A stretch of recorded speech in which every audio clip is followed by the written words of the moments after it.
Mata pa lang, ramdam ko na may kakaiba sa kilos ko't tawa. Mas gusto ang tahimik, mas gusto ang kulay. Habang sinasabi nila mali yan, tumigil ka. Sa murang isip, may tanong sa dibdib. Bakit ako ganito? May mali ba sa akin? Habang ang mundo'y may listahan ng tama, ako'y naliligaw sa sariling pagkatao. Hindi ko pa alam ang sagot noon. Bakit ako ang laging pinapagalitan? Ang alam ko lang, ako'y totoo, kahit masakit ang kapalit na dahilan. Hindi ito pinili, ito'y nadama. Hindi ito uso, hindi ito drama. Bakla man ako, puso ko'y totoo. Hindi ko kasalanan kung ganito ako. Tinuro nila kung paano mahiya, pero hindi kung paano magmahal. Habang tinatawanan ng pagkatao ko, tahimik akong lumalaban.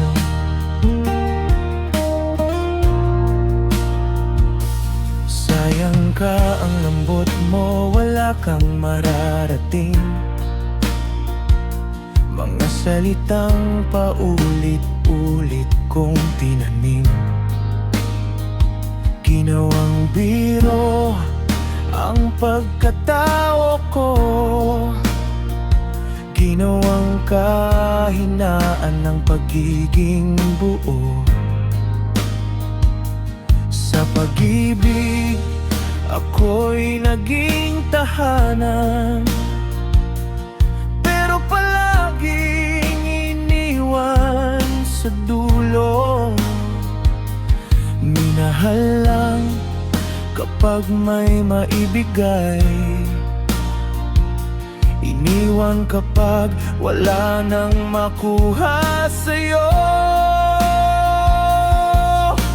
Akala nila laro lang ang lahat, akala nila hindi kami nasasaktan, pero bawat baklang tumatawa sa harap, may luha sa likod ng salamin ang tapat.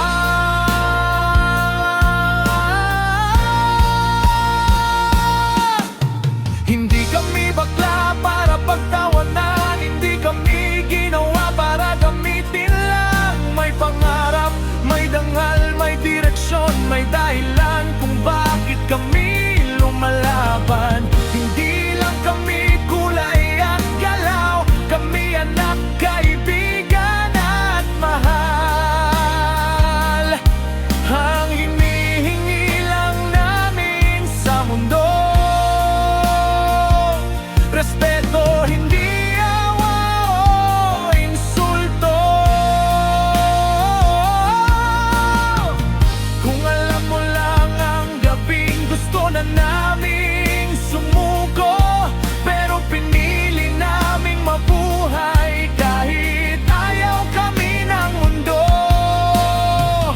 Kung alam mo lang ang lakas na kailangan para maging totoo sa mundong ayaw sa'yo, pero pinili mo mahalin ang sarili mo.